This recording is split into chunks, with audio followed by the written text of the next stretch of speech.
Good evening, everyone. Welcome to the March 28th, 2017, 5:30 meeting of the Titusville City Council. Do we have a minister in the audience? I don't see any, so would you join me in a moment of silence, please?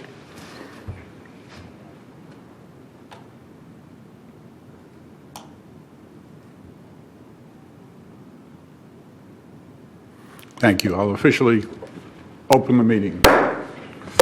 Call the meeting to order and say the pledge, please.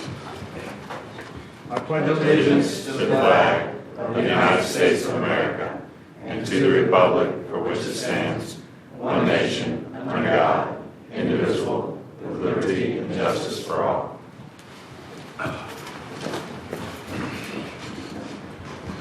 Tonight, the meeting is special recognitions and presentations, and we start out with the most valuable player. City Manager? Yes, sir. Our first recognition this evening is our most valuable team was established in December 2003. The initial meeting was to establish the criteria for selecting our most valuable players. The most valuable players' performance is required to be over and above their normal work activities. They are to be reliable with no disciplinary action, perform their work in a manner which is consistent with their job requirements, and are eligible regardless of job classification. And finally, the MVP is selected among their peer group of MVPs. And if you look at your write-up, I'm not going to read the complete nomination form, but you'll see that our nomination today and our most valuable player is Renee Custer of the Information and Technology Department. And Mayor, if you would join me down at the presentation area. Sure. And Renee, if you would come join us, we'd like to give you a certificate.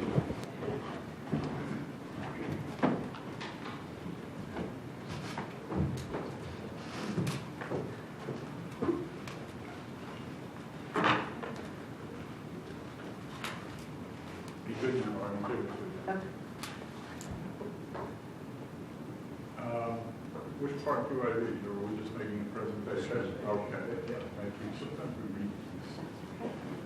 Renee, you certainly deserve it. I've worked with you for many years, and I don't know why they waited so long to give this to you, so congratulations. Thank you.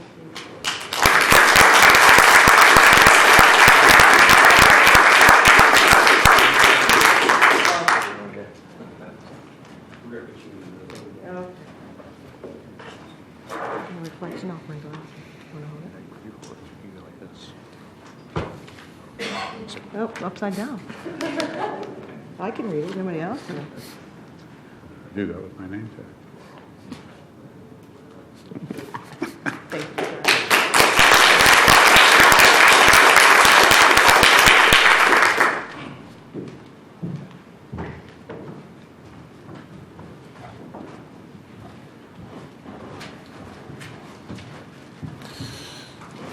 Next is the Employee of the Month for February 2017.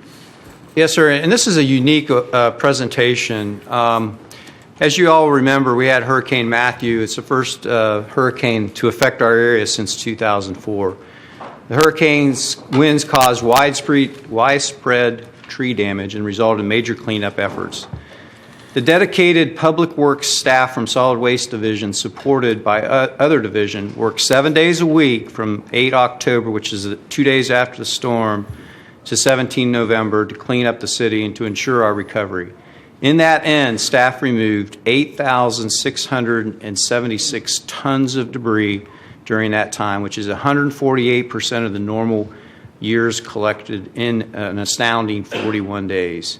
For their tireless dedication and commitment to the city and willingness to forgo time off, and following staff members are nominated for the Employees of the Month. And I think Mr. Kevin Cook is here with some of them. And if you all would join us up here at the podium, I from the bottom of my heart, I can't thank you enough for what you did to recover our city. And please join me in a round of applause for this group.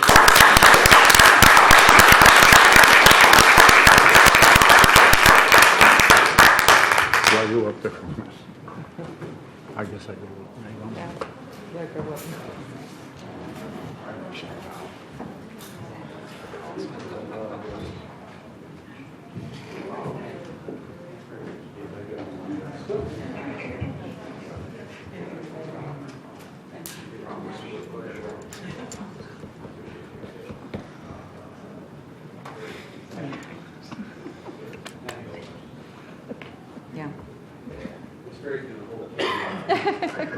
Good job. We'll gather in here.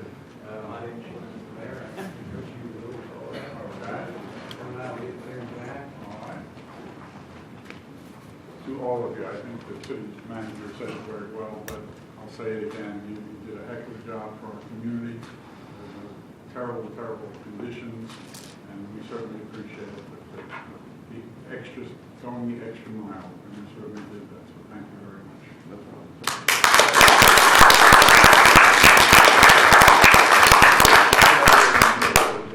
Yes, squeeze. I got them, but they could act like they like it.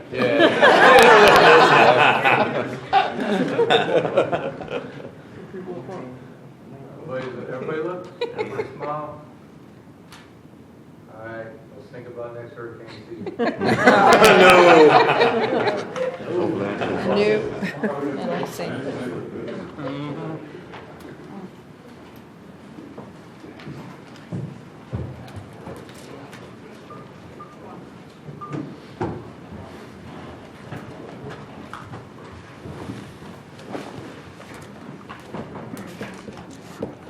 And now we have our 2016 City Comprehensive Financial Audit Report, the CAFRA.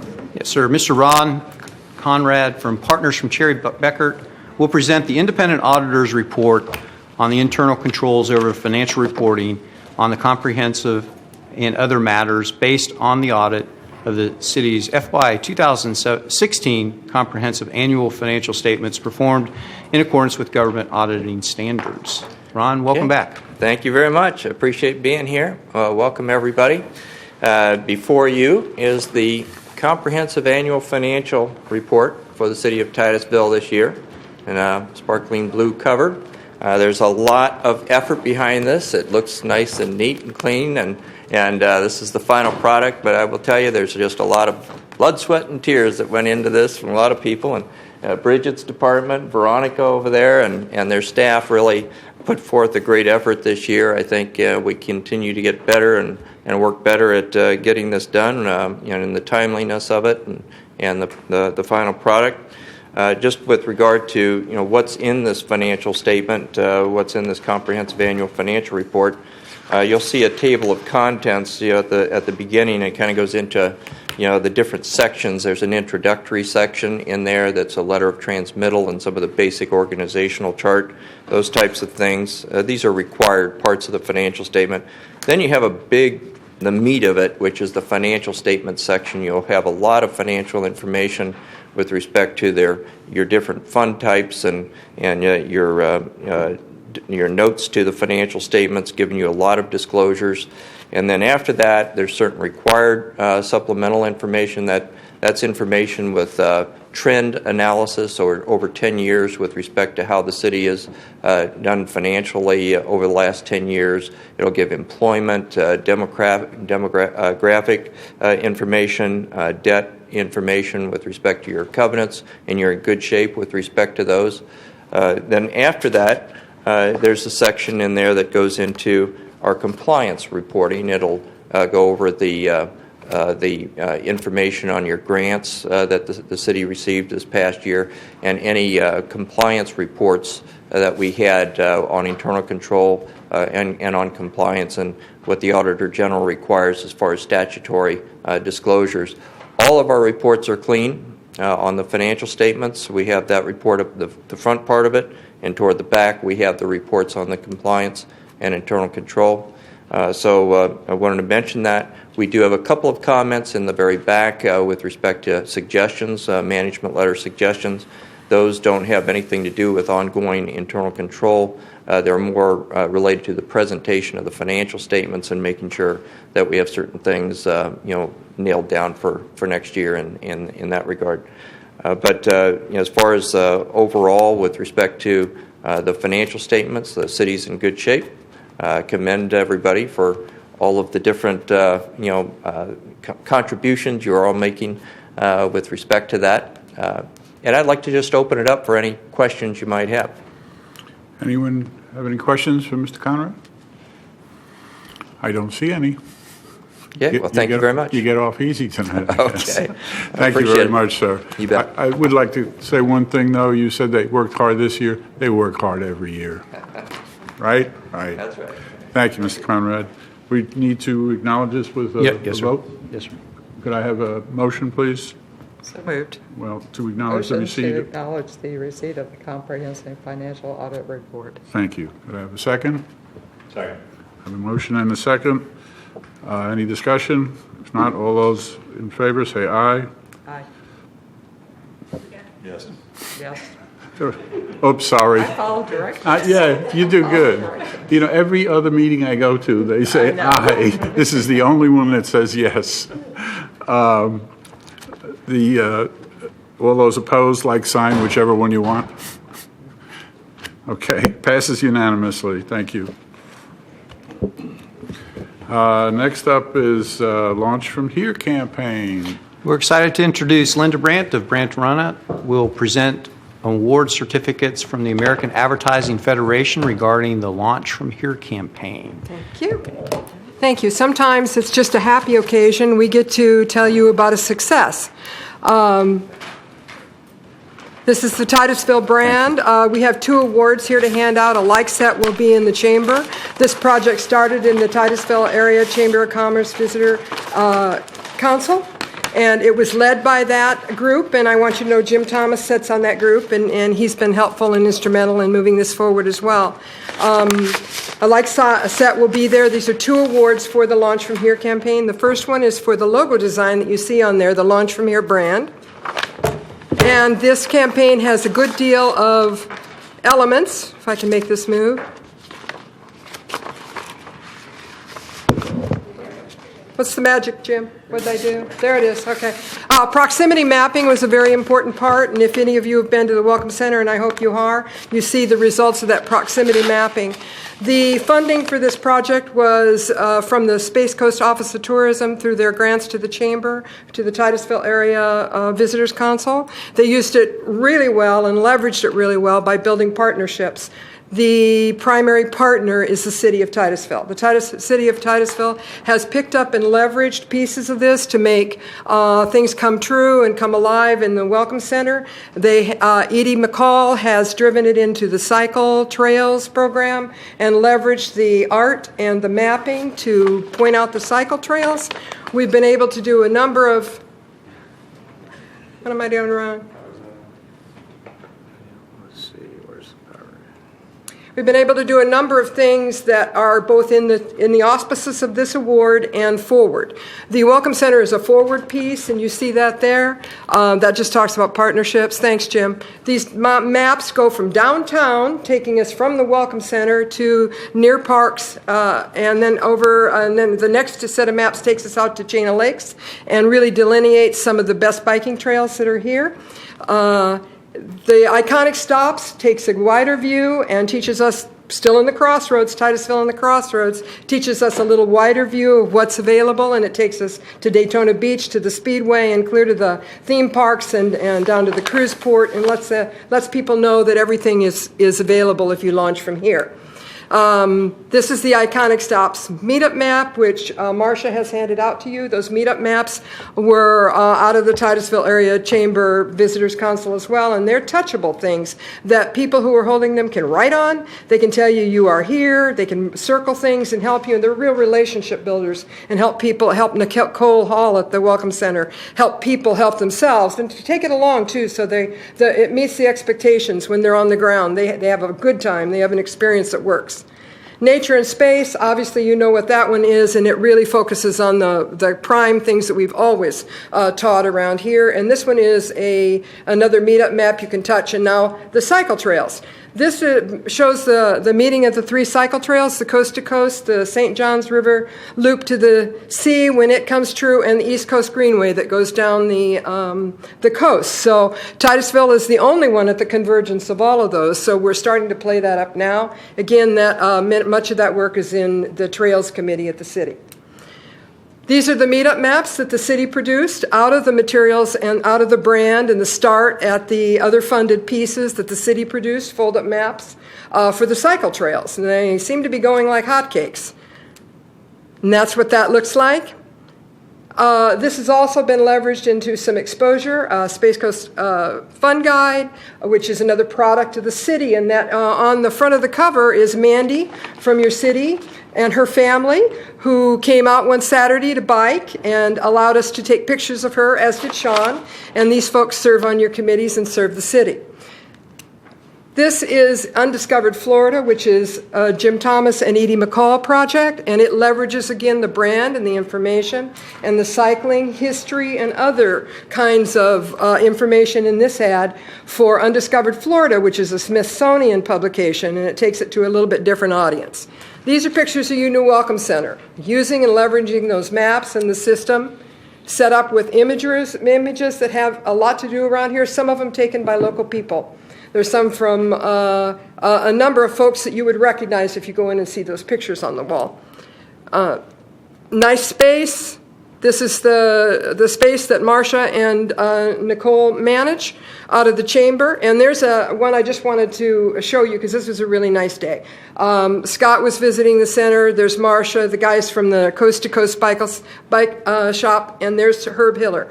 Herb is one of our most well-known ecotourism experts and proponents, and he was here visiting the Welcome Center and other places in Titusville. He met with us up there. It was a very nice day.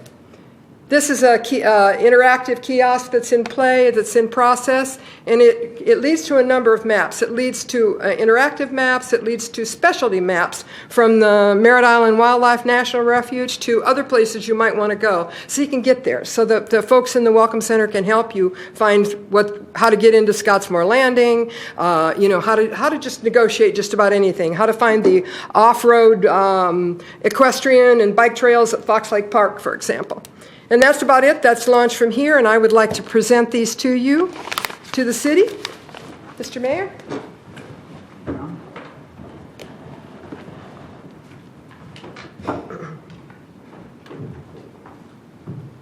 And Scott?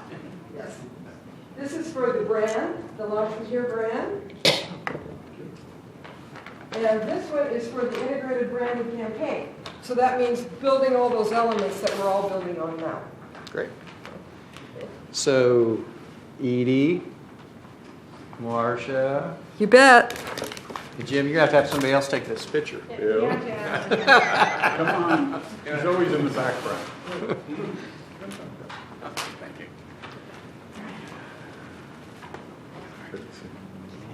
Come on. Come on. Here we go. How's this? Is this good? How we doing? There we go. Yeah, we'd be doing it and you'd be telling us. Thank you. Another fact I forgot to tell you is that these campaigns go on to state competition, which is actually 4th District Caribbean, all of Florida and the Caribbean. And May 4th, we'll hear if they did well there. I do want to say I've worked with Wenda and Bill, although he's always in the background. He never likes to get up. He turned red when I asked him to get up here. You guys do a great job. I Thank you, really Paul. appreciate what you did. Thank you. Thank you. Bill?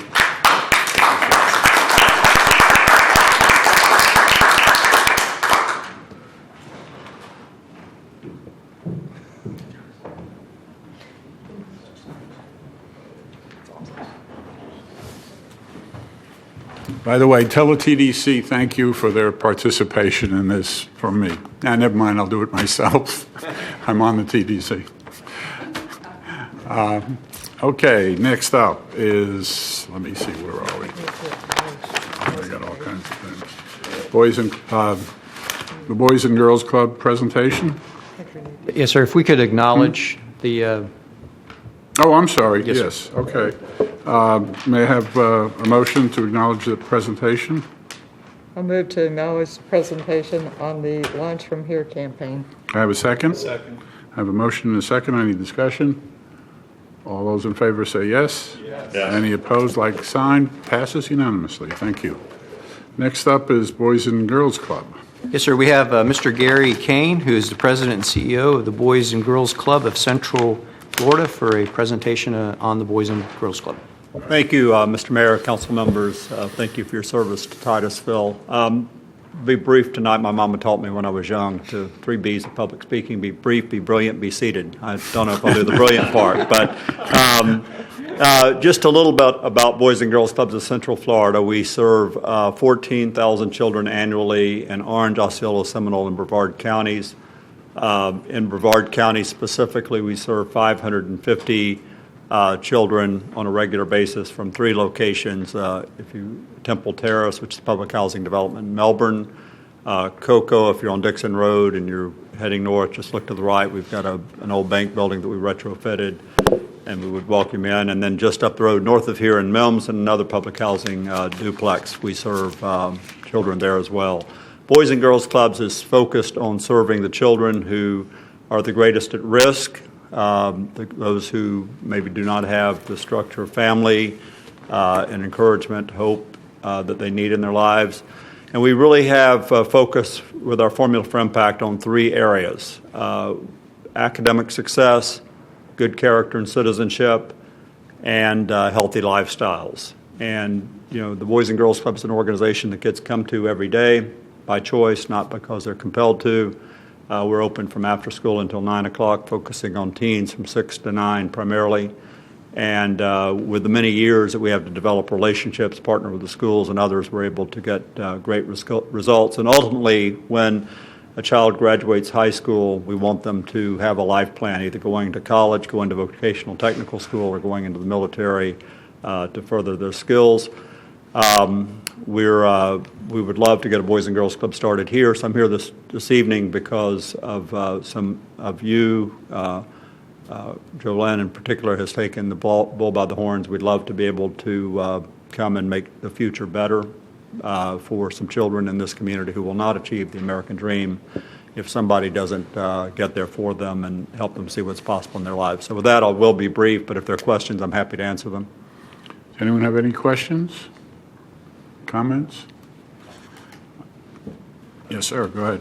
So, from a fortune of timing, is moving forward through the upcoming year, one of the objectives that we stated, I think as a council, and I think moving forward, is that activities or engagement of our youth. And so this is right in the wheelhouse of that. In partnership with the city, what traditionally, or in partnership to a community, not necessarily as a municipality, but what would be the next step of engagement that you or as an organization would like to see in order to feel both either supported or engage the community further? Good question. Thank you. Well, we're working to put together a steering committee, so we already have some active members that would do everything from how do we get the funding together. And, candidly, we're not looking to be funded by the city. We'd like to put together a basket of funds that can be recurring every year. And also look at location. So we want to be in the neighborhoods that, if we looked at the data, would suggest that we have the highest incidences of academic dropouts, street-level crime, everything from drug abuse, and candidly teen pregnancy issues and those sorts of things, because we think, we know we're a very preventative organization, and so, it's about keeping kids on the right track each day and helping them know what, candidly, how they should conduct themselves and what's possible. I'm sure Member Nelson will keep us informed kind of this progress, but I know I'd be interested just as that community engagement goes on. We'd love to have where it's at and how it's moving forward. We'd love to have you. Thank you. Well, listen, I'll close with this. I was. You have other questions? Oh, I'm sorry. That's all right. Member Diesel? I agree with Vice Mayor Behringer when he speaks that this is high on our list, and I don't try to speak for the council, but I think this council is very focused on the youth crime, the issues with youth, and we've spoken to, or separately, we've spoken to many groups. Certainly, Boys and Girls Club. I remember hearing you at the Rotary Club. Rotary, yeah. Rotary Club.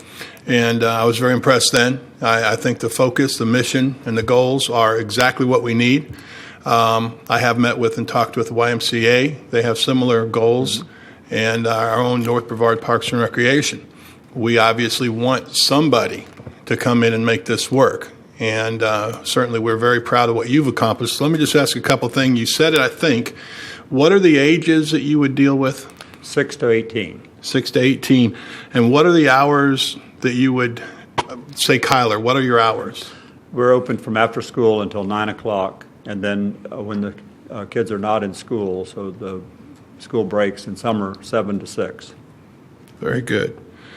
I won't get into, because you've mentioned that you're trying to do your own funding, because that certainly is going to be a part of the equation for anybody who's going to try to start something. And startup costs, I don't even need to get into that either, but I know that would be a factor.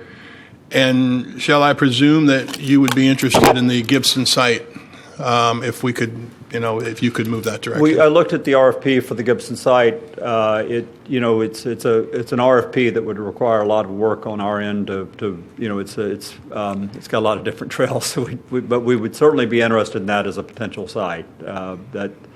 Many years ago, I've been in Central Florida since '94. I grew up in Panama City, but coming back to Florida, that was the first Boys and Girls Club.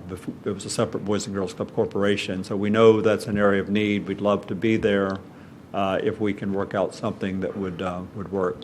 And I don't think this is something we're going to put the money together in 3 months. So maybe we'll look at a longer, more deliberate process of laying the foundation correctly. Okay, and again, having heard you present, your passion is clear, your focus is also clear, and I appreciate you being here. Thank you. Thank you. If we're going to continue to have a great country, we've got to help our kids more. Thank you all so much for your service. I appreciate it. Nelson? Oh, I'm sorry. By the way, your committee is planning on putting it together in less than 3 months. Okay, well, Okay, we'll I'm move as just warning fast. you. Listen, we'll move as fast as we can go. I can go fast, and I can be patient. So, here's at the end of the day. I see the remarkable success that so many kids have who come from horrendous circumstances. We serve children who are homeless, in foster care, and just children who are just in bad neighborhoods. And, I don't know about here as much, although I do read in the paper every now and then, and Wayne Ivey's on our board, some of the random shootings and things that happen. It's really hard to understand from a child's perspective what it's like to grow up today. So we got to do more, and we're appreciative for your commitment to this. I would like to ask you, Gary, if you could, you had some statistics on Brevard County kids and how effective you can be in these neighborhoods. Now, Yeah. as a prosecutor, I know it works. Yeah. Well, you've got good data because you worked in the state attorney's office. You just randomly in meeting with Jim Swan, you said that when you were in the state attorney's office in the juveniles, that you saw juvenile crime drop off the cliff in Temple Terrace and in Melms, where we were, and then when we opened the club in Cocoa. So that data I did not have. I will say this. Our kids graduate high school. 100% correct. 100% graduate. And I don't think... Very rarely, and I'm talking about 14,000 kids, very rarely do we have one of our girls who becomes pregnant. And, the good thing here, we've got, we've got 3 kids that I can think of off the top of my head with donor relationships that we have. We've got Deja at Rollins College on the Going Scholarship that was provided because of the relationship here in her freshman year at Rollins. We've got Tatiana Watts, so Deja's from MEMS. We've got Tatiana Watts, who's in her sophomore year at Maryville College from a private donor who does it anonymously. And we've got Michael, who also is at Temple Terrace, who is in his junior year at LaGrange College, also fully covered. So there are others that were... We've had kids who go to UCF and local community college. We just want to give them the foundation so that they can move their lives forward. In terms of arrest and the use of drugs, what are the percentages? Well, we don't have member arrests. We do one of the things we do is something called, as part of a National Youth Outcome Indicator. We survey the members anonymously on the computer, so they tell us if they're. This is teen questions, so there's surveys that are different for younger members. But if they're sexually active, that's one of the questions. If they're drinking or using drugs, if they've been arrested, so all of our data exceeds the data for the age group demographic across all demographics. So it's not just in the demographic of a distressed neighborhood; it's the demographics across the platform. And Dan, I think you're an educator. You know how. I know you're at the high school level, but kids aren't reading at the level they need to be. They don't get what they need early on, and so just going back and trying to get all that caught up as quickly as possible. That's why the work with the 6-year-olds and 7-year-olds is really critical as well. If I might reply, I was going to say something about this later, but I attended a program that Mr. Ivy, Sheriff Ivy is very involved within it, which is the, yeah, I probably should write it down. Behavior. The Good News Jail and Prison Ministry. He spoke last week, Thursday, down at a fundraiser I attended. And as I'm listening, it's coming back to me. And of course, I know this from where I'm at the high school for 34 years. We've got to get them before they get to the jail. Right. And obviously, I think that this prison ministry does tremendous things. But at the same time, what you're saying, I couldn't help but bring that, so I'm like, this is exactly right. We've got to get those kids. I mean, I guarantee you right now at our place, there's kids sitting in the pavilion that have nowhere to go. Yeah, And that's why they need That's right. you. The pipeline for the prisons and the jails are the children right now and for homelessness. And in Florida alone, we spend over $2 billion to lock up, mostly minority men in the federal prison system. There's another 70,000 across, I think we've got 63 counties in Florida. That, if I remember my history right, or geography, or whatever it was, 63 counties, we got about 70,000 in county lockups at any one time. So we've got to do better than that. And so great things are possible. We just have to capture the spirit of the community and put it together and serve the kids and serve them well. They deserve that. Thank you all so much. God bless. Member Nelson, did you have something And else? this is just what I wanted to say to Member Behringer. In talking to Dr. Deans, who runs ICU, we are paying $8,000 a day for somebody to be in ICU. And in a period of time, I believe he said it was like 5 people overdosed on heroin. And we're paying $8,000 a day for those people.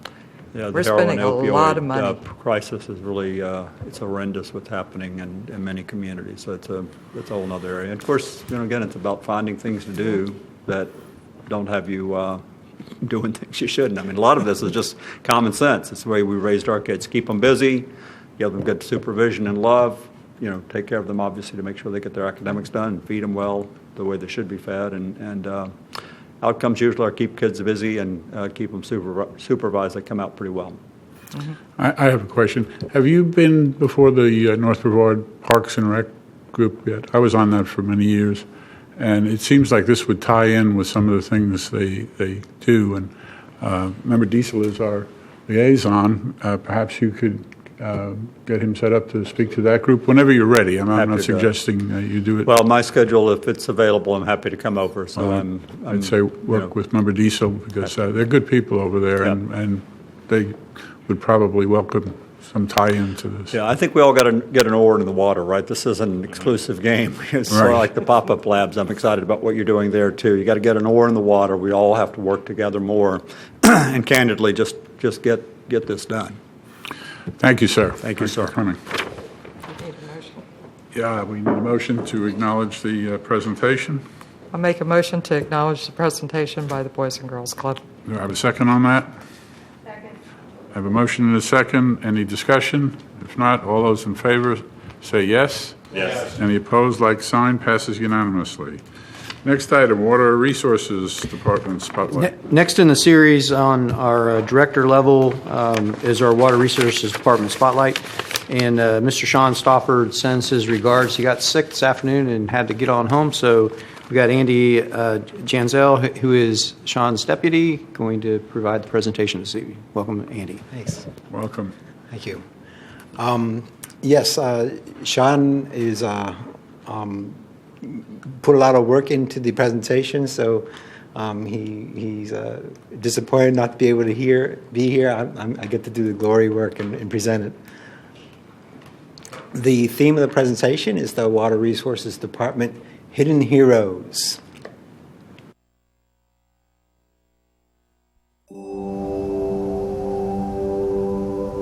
Life runs on water. Rainy forests run on water. And hidden valleys run on water. Fields run on water. Cattle and chickens and pigs run on water. But so does car production, clothing production, energy production, and you. Your body pumps, beats, overheats, and lets off steam. Just like a factory, it runs on water. Just like your family, your home, your community, and your country. But who runs the water that runs America? Well, here's who. The water and wastewater professionals at our 72,000 water utilities who run our states 24 hours a day, 7 days a week, 365 days a year. They run our 124 million homes, 129,000 schools, 2.1 million farms, and 285,000 factories. Together, our nation's water professionals provide 355 billion gallons of water used in the U.S. every single day. That's a big responsibility, especially at a time when we're facing global water shortage challenges and when the climate is changing, causing more droughts, storms, and floods than usual. A time when our infrastructure is struggling to keep up with the pace. For such reasons, the UN has defined a number of ambitious sustainability goals to protect our world and secure a brighter future. That's why we want to celebrate the people who fight for fresh, clean, accessible, and environmentally friendly water. The everyday heroes who are helping America achieve a more sustainable future. Our water professionals. Yes, we are your heroes, the Water Resources Department, the hidden heroes who keep the water infrastructure going. We from beginning to end of the water life cycle, in our view, we operate 3 major well fields. All well fields go to a water treatment plant that treats approximately 3.5 million gallons a day in a central location and distributes it through over 300 miles of water main. And after it goes to the homes and businesses, then it's collected in almost 300 more miles of sanitary sewer. And then we operate 2 water reclamation facilities to treat that, convert it into reuse water, and again distribute that for reuse upon the lawns. So the whole life cycle is under our planning and operating guidance. And to summarize the video, the water provides more than a refreshing drink. It's a economic resource, and the water infrastructure provides water fire protection and sanitary facilities and basic disease protection. That is kind of the lifeblood of the community and a big economic driver to have these infrastructures publicly available. The Water Resources Department is made up of 8 divisions. We have administration, water conservation, electronic services. We have water conservation,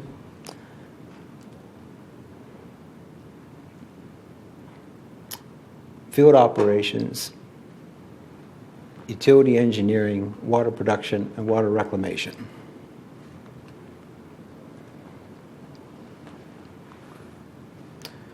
We perform all of the services ranging from community outreach and conservation education through master planning, design, construction, operation, renovation, and replacement of the entire water system. We are your water and wastewater utility. Some things that the Water Resources Department are not in the layout of the city departments. We are not utility billing, the utility billing branch. That is done as a support service. Our field operations division handles the metering and meter reading, and we convey all that information to City Hall, where the utility billing then occurs. Water Resources Department are not a stormwater facility. That is part of Public Works. And we're also not a general fund entity. We are an enterprise fund, And as an enterprise fund, we're a profit center for the city. And we have definite impacts on the general fund, including we generate over 10% of the general fund revenues.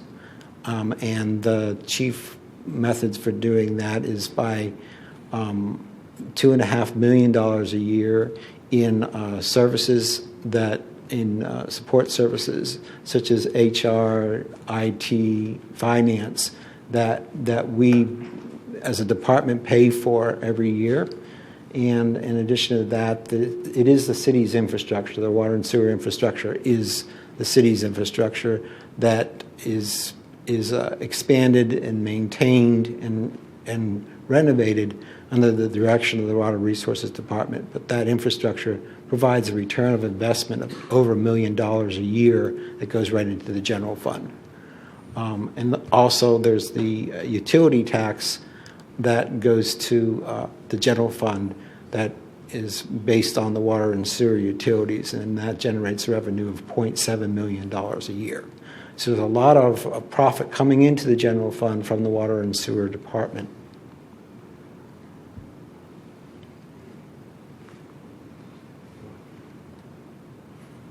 So our accomplishments during the previous year, just looking at some of the major public works improvements, we've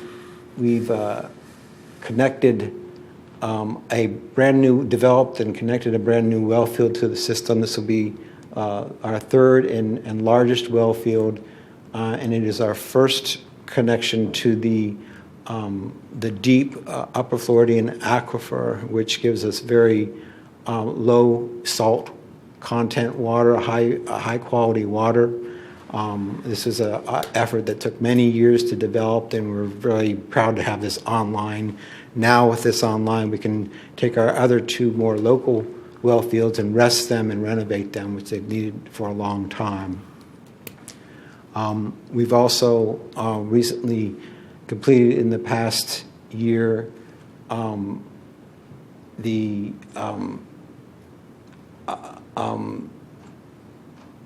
public works renovation projects for the water treatment plants and the wastewater treatment plants, including changing over and modernizing equipment at the plants. We have 3 plants. One of the plants is around 20 years old. The other 2 are more on the order of 50 to 60 years old. So we're continually master planning the treatment plants to, on a life cycle basis, determine what needs to be replaced and trying to do it on an incremental basis so there's not a big ticket item in any particular year. This past year we did aeration equipment renovations at the wastewater treatment plant, in one of our wastewater treatment plants, and we did a clarifier renovation at another of our wastewater treatment plants. On the collection and distribution side this past year, I love this photo because it kind of shows you the size difference in between the pipes that went in the 50s and 60s to distribute water to the neighborhoods and what we're putting now in to replace it. And that size difference is needed to give a level of consistency across the system for providing constant pressures and fire flows.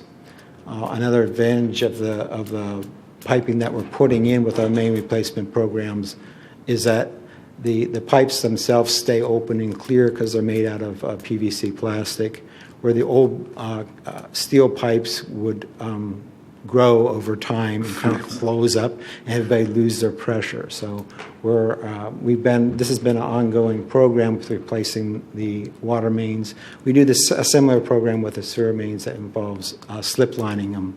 And this is a lot of old clay pipe that could be seen as a French drain when it rains, and we're going through and kind of doing optimized master planning to see where we need to slip line the sections, what will be the most bang for the buck. But when we're lining, we're using a fiberglass lining process that basically replaces those old clay pipes stay in place, but the new fiberglass liner is effectively a brand new pipe that's made out of fiberglass, so it's there for the long term then, and it's very much watertight. For 2017, our initiatives are the AMR conversion, basically putting electronics onto all of our water meters, converting them over. Our water meter conversion is an ongoing process, and it's a very expensive process, but we have scheduled over a 5-year period by 2021 to have all water meters converted over to AMR. We have actually kicked off this past year and completed a chemical treatment process coupled with flushing, a system-wide flushing that was called the chlorine dosing program. It's changes over the character of our water, but it's necessary to do every 8 to 10 years, and this cycle came up.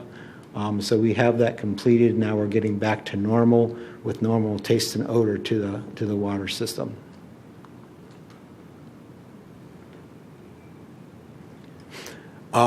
For 2017, we have several capital addition programs slated. This is based on master planning study that we conducted in this past year and completed. And this is for the water plant. We're planning to do major renovations to the solids handling facilities there. And in the end, the life cycle improvement is with more modern equipment, we're able to increase the level of quality of our solids, and that reduces the prices for disposing it. So it's a return on investment in that way. Also, we have planned for the upcoming year the nutrient upgrade project at Osprey Treatment Plant. That is part of the Save Our Lagoon initiative and funded by the county. And we have been, as soon as that passed late last year with a voter referendum, we got to work right away in getting all the groundworks and work plans and scoping documents together. We have already selected. We went through. We got a number of very interested engineering designers, consulting engineers involved in providing qualifications, and we've recently completed that selection, and now that work plan is going through county approval, expected early in April, and should be before the council for your approval at the end of April. Then we can go right into kicking off the design phase for the Osprey nutrient upgrade project, which will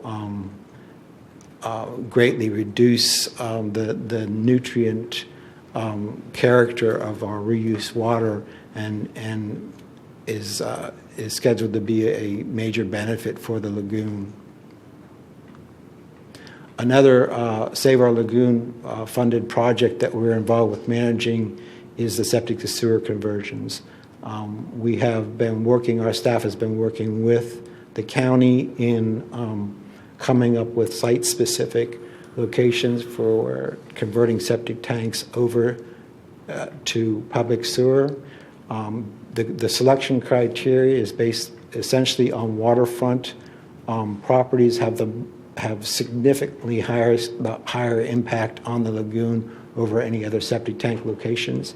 So that's the target area, and we found 19 septic tanks that will be a very good part of the program. And we, as soon as the county gets through the work plan aspect of that, we plan also to be on the leading edge of implementing that. So Titusville will be on the leading edge of implementing key parts of the Save Our Lagoon program.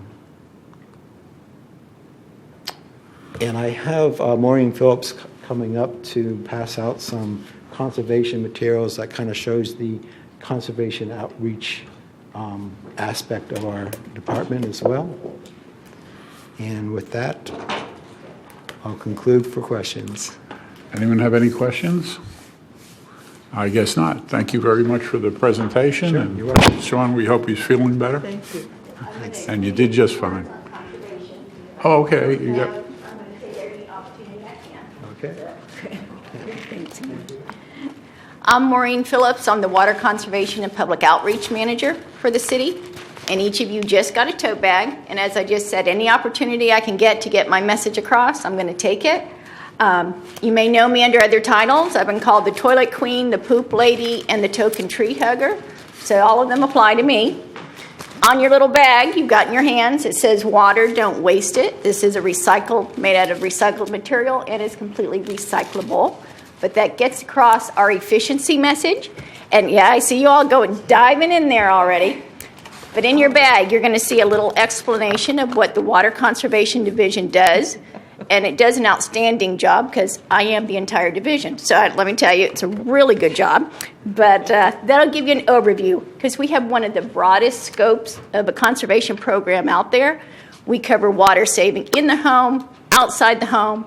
We cover everything from giving you tools to save water, test for leaks, faucet aerators, native seed plants, hose nozzles, you name it, anything I can get you to think about water, save water, understand the importance of all sources of water. I'm going to get out to you. You've also got in your little bag there, this little publication is put out by the Florida Native Plant Society. It was set up as a directory of the native plant nurseries, but what it has for people is a lot of information on native plants, what they look like, how you plant them, and why it's good for our environment. It's an excellent source. And you'll see each of you have two little tabs. One of these tabs marks a little article, and this is for a certain council member who told me that he was planting Mexican petunias in his backyard. I'm not going to mention any names. I'm going to look right at him. Mexican petunias are a pest plant. They're bad. We do have a native petunia.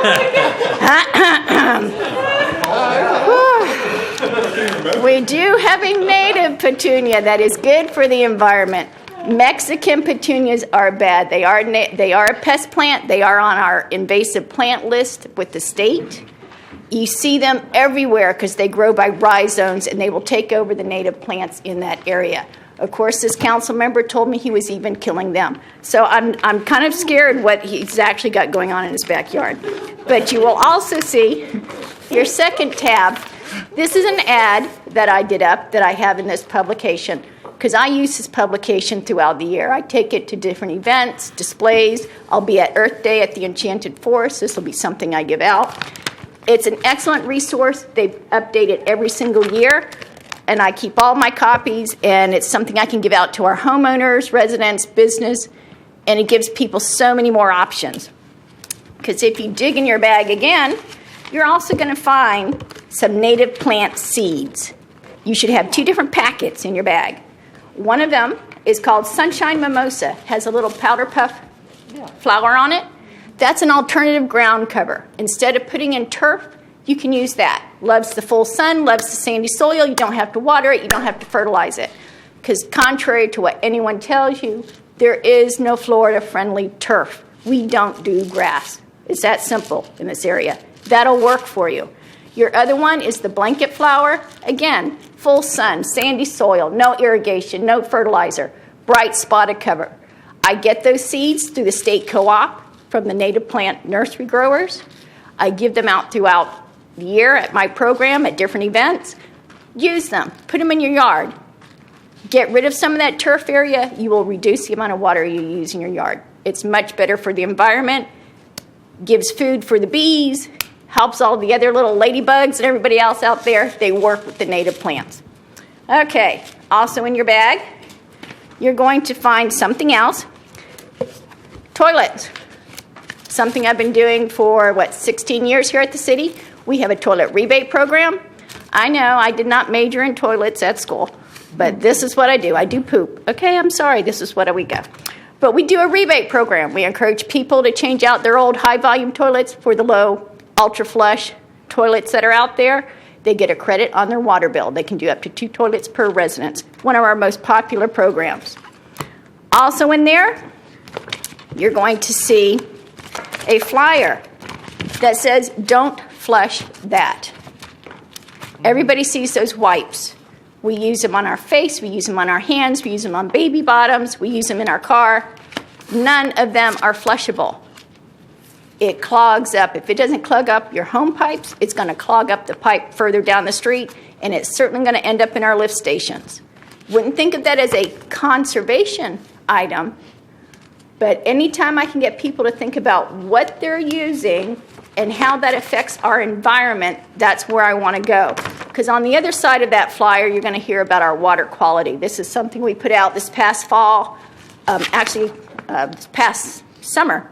It was when all the information on the Flint was coming up, and this talks about water treatment and tells you about our water quality. Finally in there, a subject near and dear to my heart, because we go back outside, irrigation restrictions. We have them. They're actually a state law because they're put out by the St. Johns River Water Management District. We have an ordinance that follows up with those restrictions. This tells you the schedule. It changes. Whenever we change our clocks, the schedule changes. We go from once a week to twice a week. We just changed to the twice a week. You go by your home address if you're a resident. If you're a commercial, you're Tuesday and Friday right now. On the back, FAQ, people always are asking, well, what about I missed my day? Can I pick another day? Or I turn my sprinklers on at 11 o'clock. So that's my watering day. So they continue till 2 in the morning. That's not your watering day if they keep going that far. So I do the enforcement for this. And when I say enforcement, I am not a code officer nor am I a police officer. They will not let me bring a gun to work.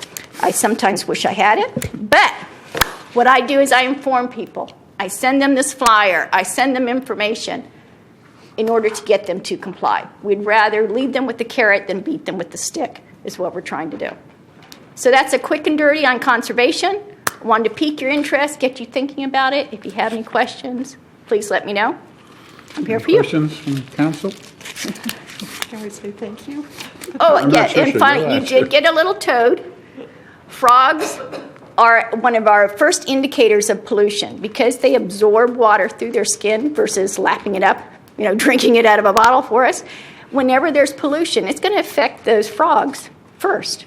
And that's why you will see when there's pollution in an area, such as in North Florida, we have one of the most polluted streams, actually it's a river, in the entire U.S. because of the paper factories that we used to have in North Florida. And you will find frogs there with mutations, extra legs, fewer legs, male and female organs, that type of thing. They're one of our biohazard indicator populations. So that's why you've got a toad, and he tells you that saving water is totally awesome. There you are. Thank you very much, Ms. Phillips. Thank you. I have to say, I've known you for many years, and with your passion for what you do, I'm glad they don't let you carry a gun. Thank you. Thank you. Next item, City Manager, is letters of appreciation. Yes, sir. I'd like to read the letters of appreciation for our employees. Sure. And hopefully, Councilmember Diesel will remove his petunias so he can get on this list. From our Community Development Department, Mr. Tim Ford, Terry Franklin, Eddie Gonaldo, Rose Koning, Mandy Lamotte, Edie McCall, Brad Parrish, and Trevor Trepegan. From our City Clerk's Office, Brenda Evans, and Support Services, Carrie Beatty and Judy Gray. Next item is petitions and requests from the public. Is there anybody that would like to speak at this time? I see none. I think we have accomplished our mission at this point, right on time, I guess.